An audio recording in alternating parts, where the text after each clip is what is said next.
What up, peeps? Welcome to today's vlog. Got David here.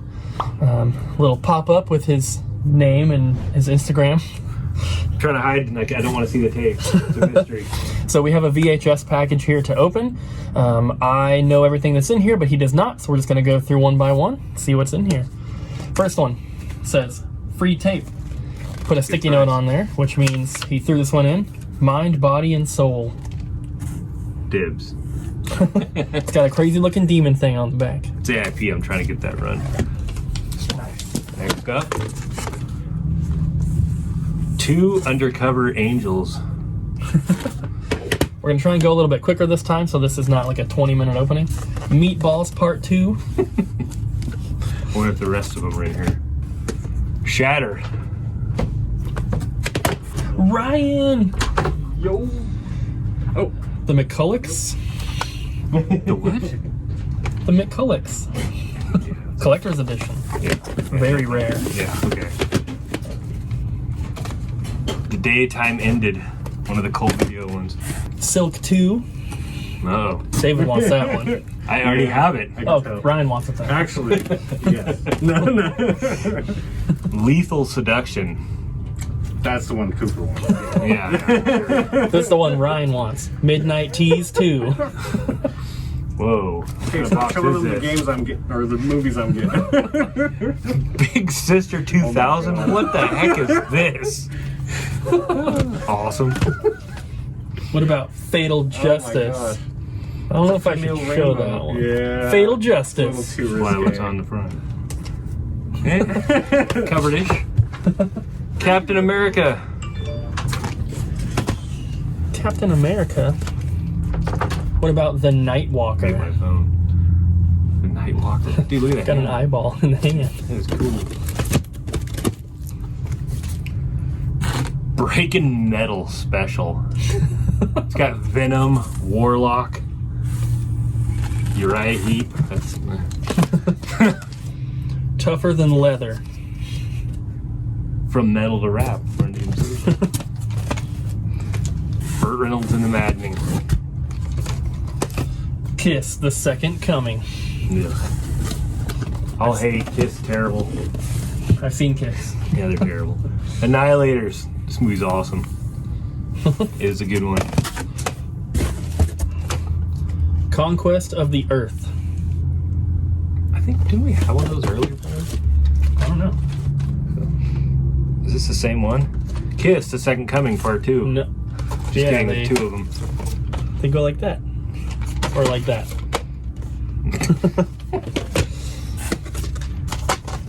Mission Galactica, The Cyclone Attack. Cylon. Cylon. Oh yeah. Battlestar Galactica. Bears. Beats. Bounce. Eyes are upon you. It's scary. I don't think it's... No, that's not going to be scary. Black Caesar. Cool. Yeah, so let's go. Virtual Desire. Seems to be a theme in this guy's stuff. Some of these might be eBay sales. Malicious. Molly Ringwald. Chained Heat. A lot of prison women movies in these. I think that one was supposed to be in the last package. Yeah. Nightmare on the 13th Floor. That's a cool looking cover. It is. I haven't watched that one yet. I have that one. Coffee. Pam Grier. I thought he said there wasn't any more horror. 13th Floor. There's a couple. Yeah. Stewardess School. Dude, Nick found that one at the bench yesterday. Is that a rare one? Hooker's Haunted House. Okay. I know you want that one. This one's autographed. Sweetie went to an adult convention, probably. It's Vince something, which that name's not on the front. The director? I don't know. Killer Sex Queens from Cyberspace, and it's autographed. Game of Pleasure. These are all that same label. This is the label. That's how I feel about them. Yeah, me too. Female Animal. What is that? That's an eBay tape. Surf 2. Actually, this one's kind of sought after, I believe. The Dallas Connection. Ooh, that's Andy Sidaris. I know, I need that one.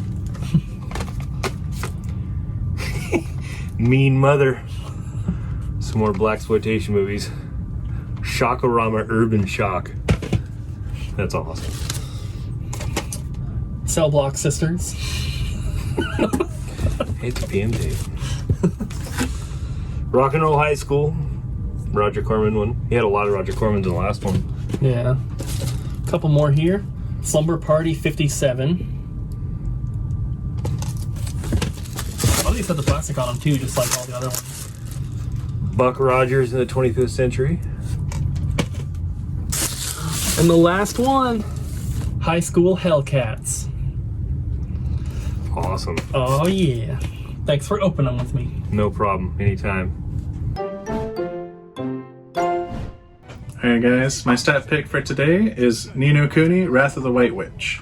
This one's on PS3, but it was also ported to the Switch, and is remastered and put on PS4 and PC. There's a game by Level 5 and Bandai Namco, but it was also in collaboration with Studio Ghibli. The animation is all done by Studio Ghibli, all the voice acting. This is one of my favorite JRPGs of all time. It's a little bit like Pokemon, where the combat is kind of like you get familiars. Instead of Pokemon, you get familiars. But you can level them up and evolve them, and they learn new attacks and stuff like that. You can always make friends with new ones. My favorite part about this is the story.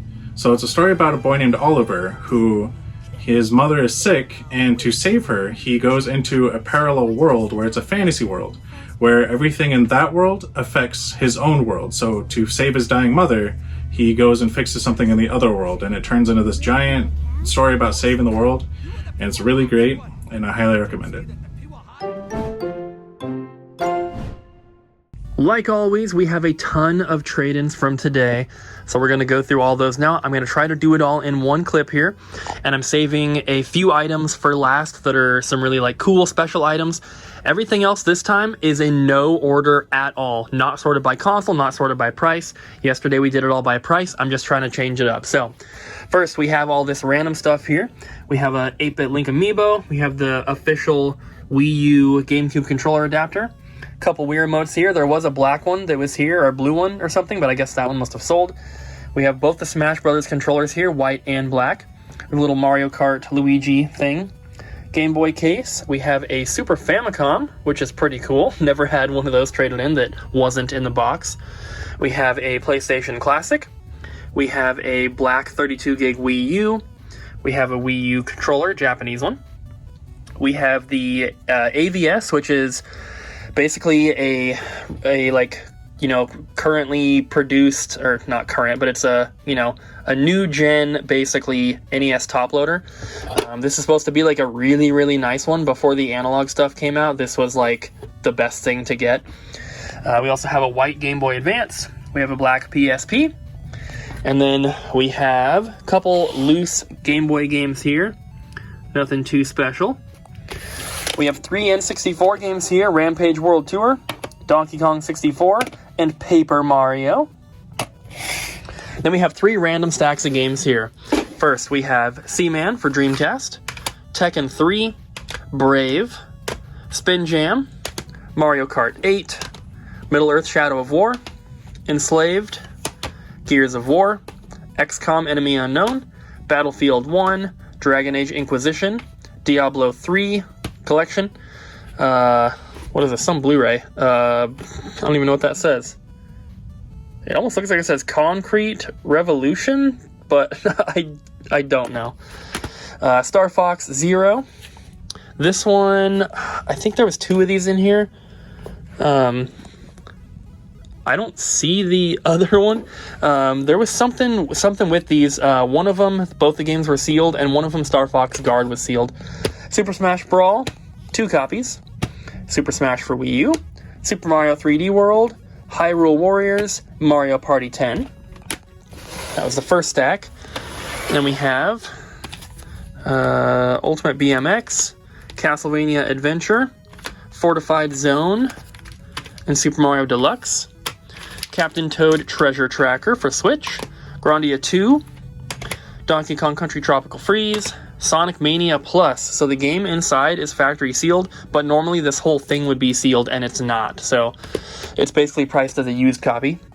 Vice City, Bad Boys Miami Takedown, Epic Mickey, Hunter the Reckoning, Dragon Ball Z Budokai 3, Transformers Revenge of the Fallen, Full Spectrum Warrior, Zelda Twilight Princess, Soul Calibur 2, Tekken 4, Van Helsing, Rogue Ops, Fighters Megamix for the Saturn, D for the Saturn. And then we have a Zelda for Famicom Disc, which is pretty cool.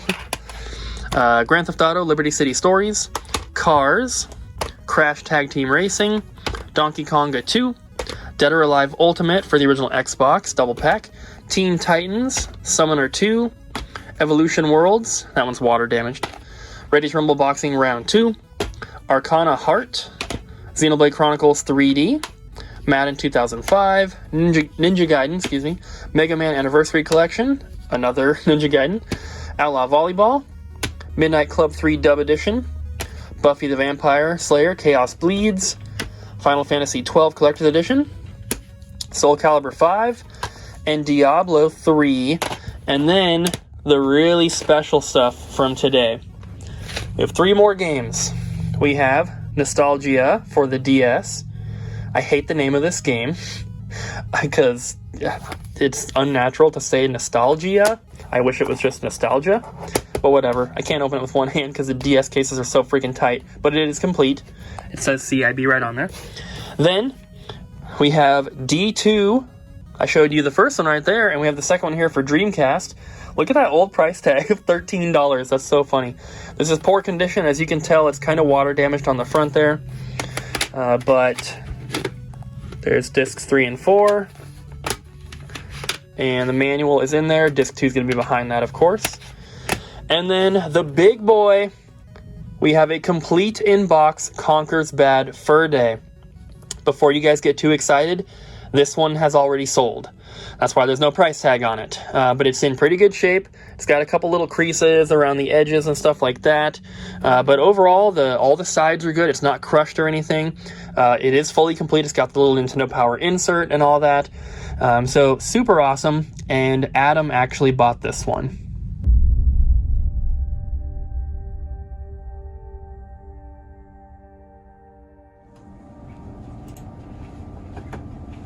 Are you done with my trade-in yet? Yeah, I actually just finished it up. We're looking at $100 cash for everything.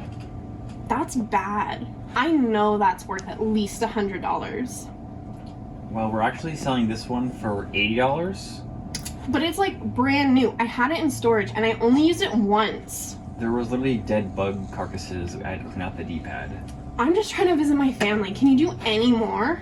I can recalculate it and I can see what I can do. But How long is that going to take? I'll get started on it right now. Okay, thank you. I came home to film this portion of the video because I wanted to be able to show you guys bootlegs next to the official games, and we're going to go over a little bit about how to spot a bootleg, what to look for. There's different things depending on which console it's for. I've been, doing this for a while, and I feel like I have a pretty good eye for spotting bootlegs, so I figured that I would share some of that knowledge with you guys. So we're going to start with N64. So one of these is a bootleg, one of them is official. When you have the games side by side, it's much easier to actually see the difference and see which one is the bootleg. I'm sure just from right here, you guys can tell. This one is the bootleg, this is the official one. So just look at the colors on this. This one is so dull, it's so blurry looking, it's not, like the little white outlines in the wings and everything, you don't even really get that on the fake one.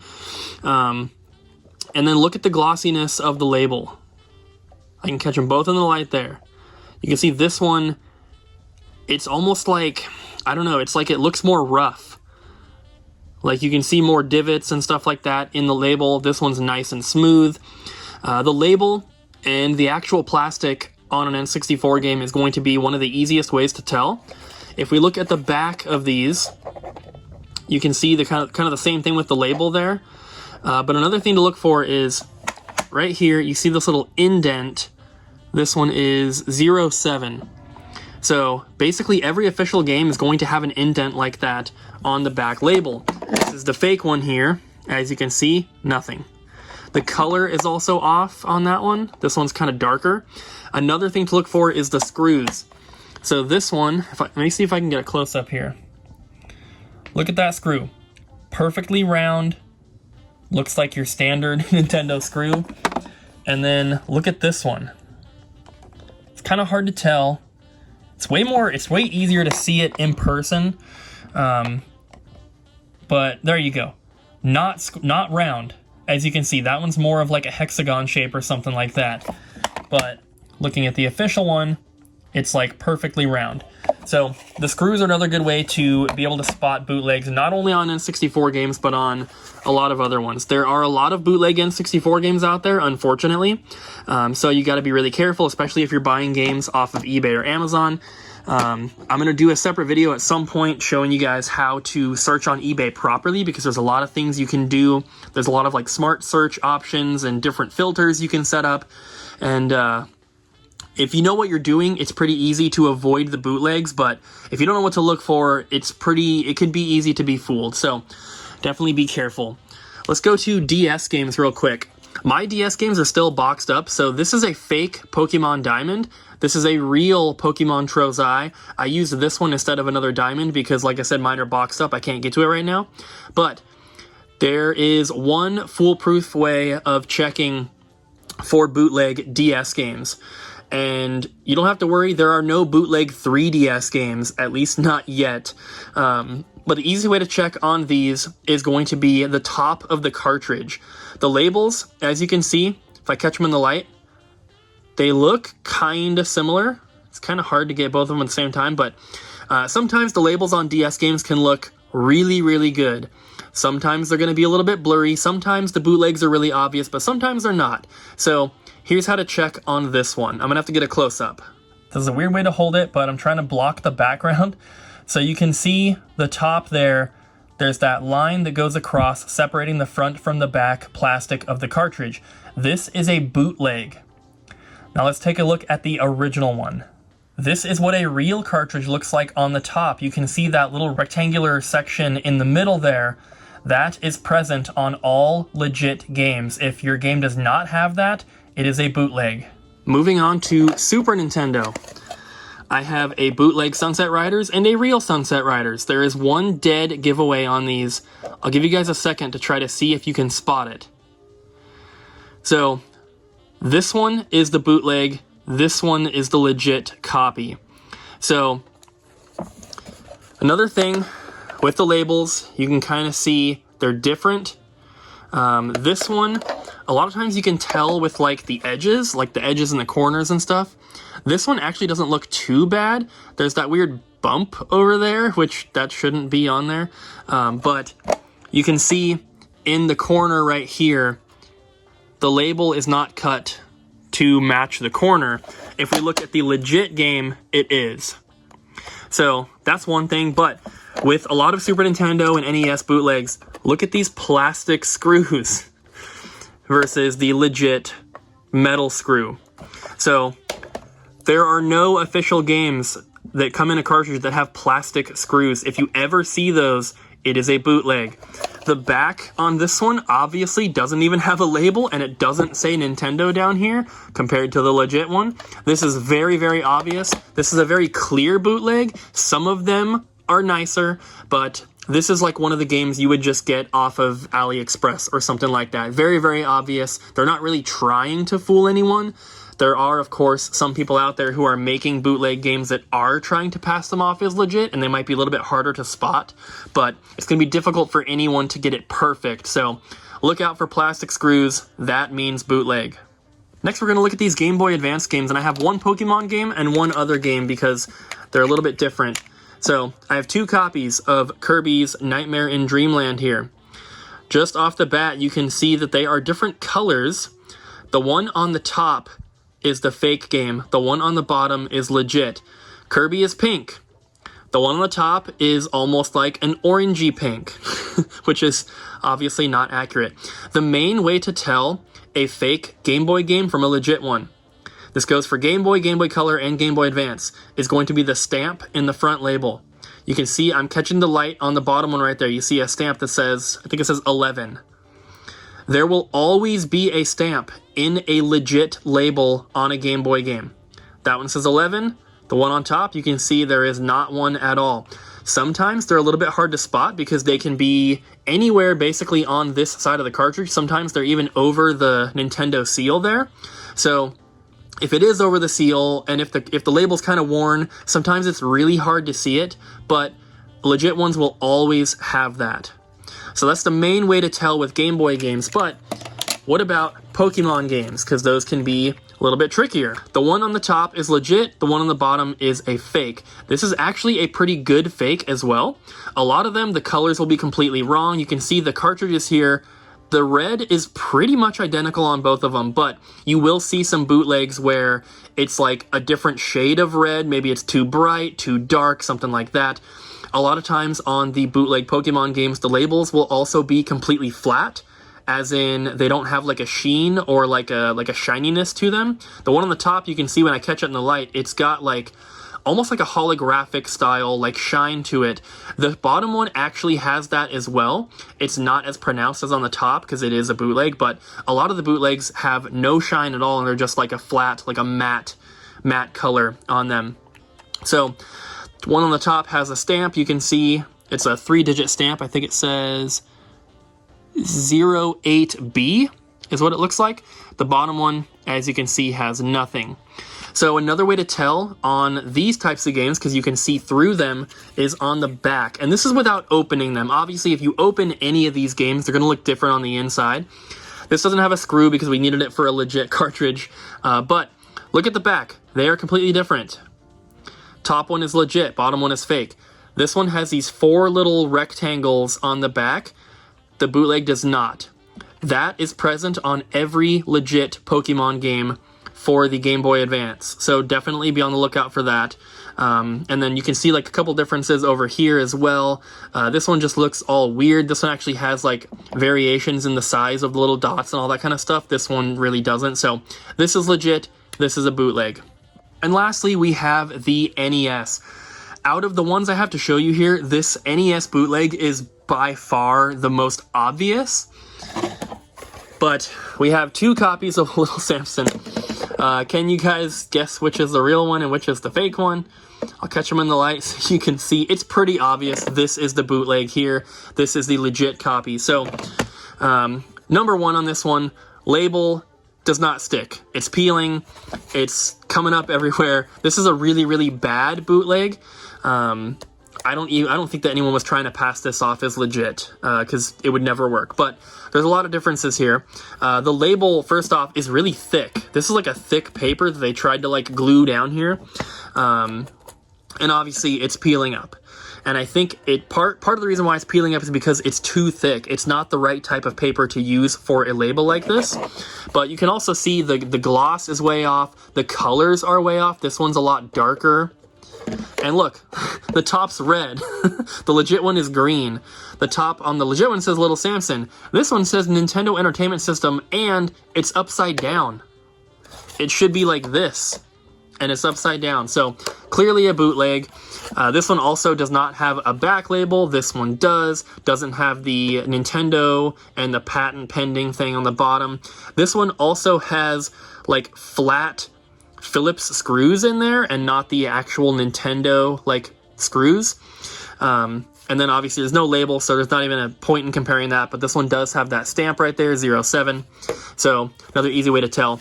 If you were to open any of these, except for the DS games, but if you were to open these Game Boy games, the Super Nintendo, the N64, the fake ones are most likely going to have these big globs of black goo on the board. And legit games do not have that. There are some exceptions. The first printings of Mario Bros. Duck Hunt will have that sometimes, but later games, and especially Super Nintendo and N64, they do not have those, but the bootlegs usually do. So definitely be on the lookout for those. But hopefully you guys have learned a little bit about how to spot bootlegs without opening them, which, you know, in most cases, you're not going to have a bit with you. You're not going to be in the environment where you can open up a game, especially if you're shopping at a convention or a thrift store or a garage sale or something like that. Even if you go to your local retro game store, they may not have a bit there for you. They may not be willing to open a cartridge. So if you know how to spot them from the outside, then that's going to make everything a lot easier for you. So hopefully you guys learned a little something. And keep your eye out for bootlegs. I know this one's maybe a little bit long, but I hope you guys appreciate the information either way. So I'm going to go ahead and end it here for the question of the day. I want to know, have you guys ever accidentally purchased a bootleg game? And if you did, what was that game? Please let me know in the comments down below. If you have a story to go along with it, let me know even better. So thank you guys for watching. Hope you enjoyed this video. Don't forget to like, comment, and subscribe, and we'll see you again tomorrow.